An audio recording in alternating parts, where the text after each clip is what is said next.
Good morning students, hope you all are fine. Today we are going to start our chapter 3rd of history.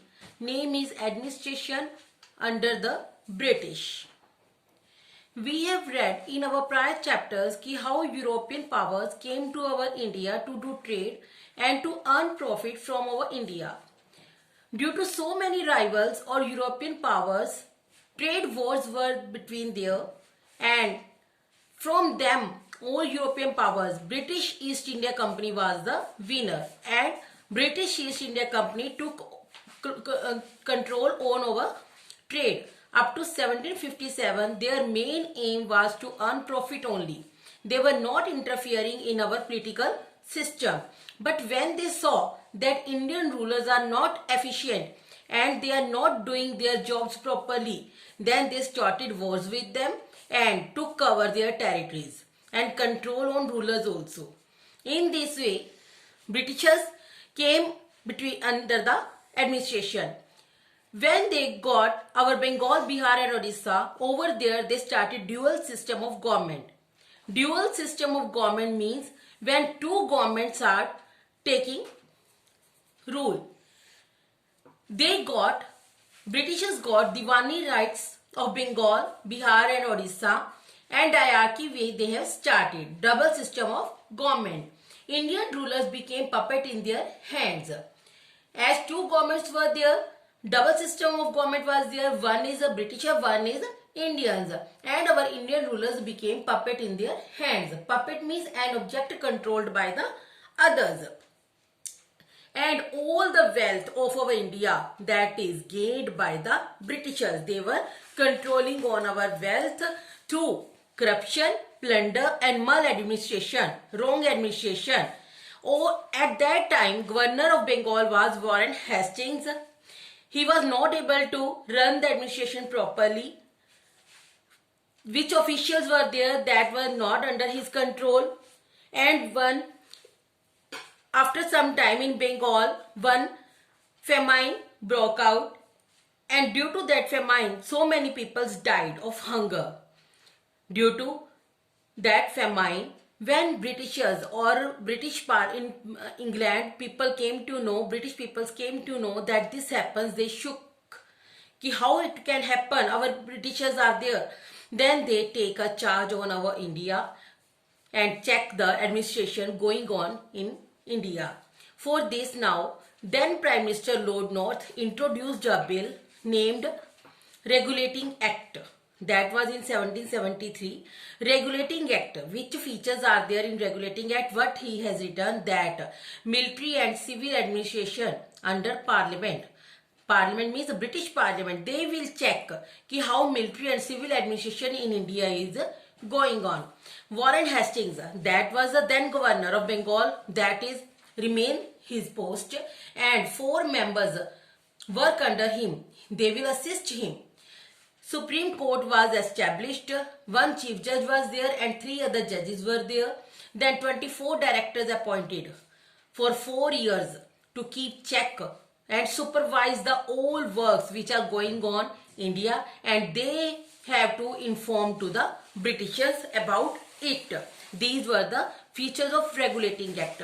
Maybe PM which was there, Lord North, he has tried best, but some limitations were there. Other names of limitations are defects, drawbacks. Some limitations, defects or drawbacks were there, like powers of Supreme Court were not clear. In which case, which decision they have to take. Powers of Governor General were also not clear. Which works, how many area he has to control. Governor of Bombay and Madras were not fully under the Governor General. So misunderstandings were also there. In this way we have seen that in first Regulating Act, defects were there, but then also we can't say that was unsuccessful. After that in 1784, William Pitt became PM of Prime Minister of British. Then he introduced Pitt's India Act and tried to remove the defects of a Regulating Act. Defects means these 3 defects he want to remove and he want to improve more from that.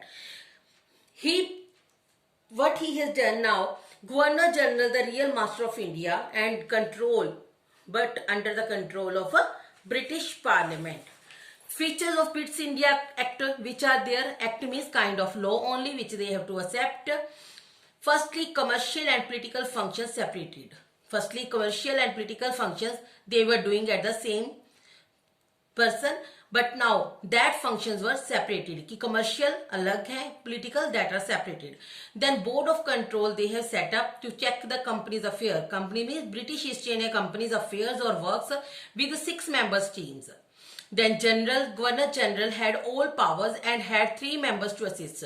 Firstly, they given 4 members in previous, but now 3 members to assist. And out of that 3, one is chief, one is their head who has to check them. Then next special court was established. One special court was there that they have to give their cases. Then which expenses are there of all that expenses which they have to, expenses of board of control that were borne by company, that was undertaken by company or paid by company, British East India Company. Now we will read about Charter Acts. Now what is this mean by Charter Act? An act implemented by the Britishers or British Parliament to grant the company some power. Company which British East India Company, which were working in our India, grant some powers to run administration in India, and time to time different acts were passed. That time is near about 20 years. After 20 years, now one act they have to pass. First act which they have passed, that is Charter Act of 1793. Features of this act: they retain monopoly trade. That was done by the Britishers only. Supreme Court was the most powerful. Which decision Supreme Court will take, that were final. Companies officials will not accept gifts. Any kind of gift they will not accept. They were not allowed to accept gifts from peoples. With this, now corruption can be controlled. Now Charter Act of 1813, after 20 years, now what they have done, monopoly over trade was abolished. They spend more money on Indian education, as they now come to know, Britishers came to know कि how education in India is compulsory. So for that reason they decided to spend more money on Indian education. After 20 years, one more Charter Act was passed, that was in 1833. Now according to that, civil and military powers given to Governor General and Council over there only. Governor General has power to make laws, and Governor General was provided financial powers also. After 20 years, in 1853, more Charter Act was passed. That was companies administration work as it is. Ki how they are working, like previously they have to work. But when Parliament decided to hand over to British Crown, up to when if Parliament decided, they will decide to hand over the whole administration to British Crown, then they have to. Otherwise, up to that time, British East India Company, they have to administration on the basis of these acts. I hope you understand this. Now for the better administration, civil administration under the company they have started. That administration was compulsory to run out the India. They have started civil services, army, police, judiciary in our India. Under civil services first of all proved steel frame of Indian administration. Means that was very good. They have started given services to people. ICS was there, Indian Civil Services were there. That was started by Lord Cornwallis in 1793. But one limitation was there, that in ICS post only Britishers were there. And there was no test first of all for it. So many years appointment was on the basis of a nomination only. And nomination who done?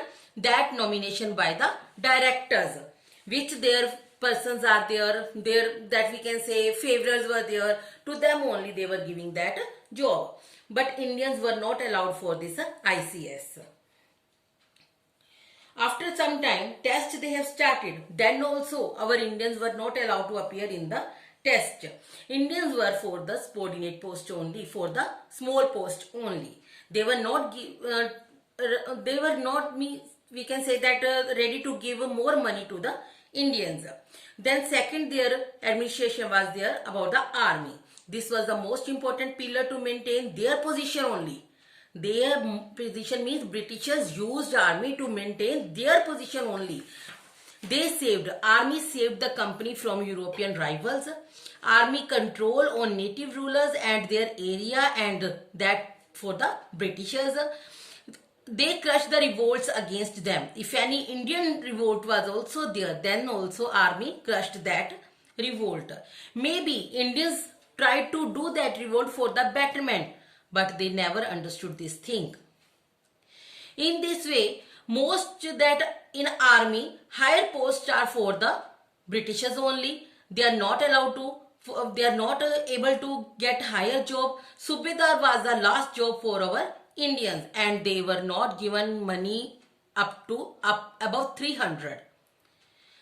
In this way, when war was there, more people from army that Indian were going for the war, but they are not getting any extra money for this also. It means we can say that army is beneficial for the Britishers, but not for our Indians. For war only they are using the army, our Indian peoples. Then third, that is police. This police, they have maintain law and order, and this was very successful also. They have reduced crimes. It became successful as they have divided the post, divided the area also. At the high post, superintendent of police was there. Under him, at the town level, Kotwal was appointed, and district level, district superintendent of police, DSP, was appointed. Under DSP, under the district, thanas were there. So many thanas they have divided, and thana was under the control of Daroga. All they have to report to superintendent of police. Our last is judiciary. Up to 1793, English law was applicable. All English laws were applicable. Maybe British peoples are there, maybe Hindu, maybe Muslims. They have to get, any case is there, they have to get decision according to English laws. But after that, they realized that this is not correct. So for that reason, Qazi, Mufti and Brahman were appointed to assist judges. But overall, judges are the Britishers only. Just Britishers, that these person have to assist Britishers, judges. In 1833, Law Commission was established, and this Law Commission codified the laws, and it compiled with IPC, Indian Penal Code. Now IPC, according to Indian Penal Code, they divided the cases into civil court and criminal courts. Two courts are there under IPC, civil courts, criminal courts. Civil courts in every district it was, and judges, that was district judge. Highest civil court named is Sadar Diwani Adalat, and some petty courts were also there, but that petty courts were under the control of Indian judges. Then criminal courts in every district. Now criminal courts were also there. Like in civil court, district judge is there. Here civil servants, they were the judges. Highest criminal courts, that name is Sadar Nizamat Adalat, and indirectly administered by protectorates of the Britishers. Directly they were not controlling. Like here, that district judge is the Britishers only, but here they have to administer indirectly. But and which protectorates were there of the Britishers, they only have to give the decision on the basis of Britishers decision. In this way, we have seen slowly they took our India and its administration also to control our India. I hope you understood. Firstly, you listen it bit, then you have to read our chapter. If any query is there, then you can ask. Thank you everybody.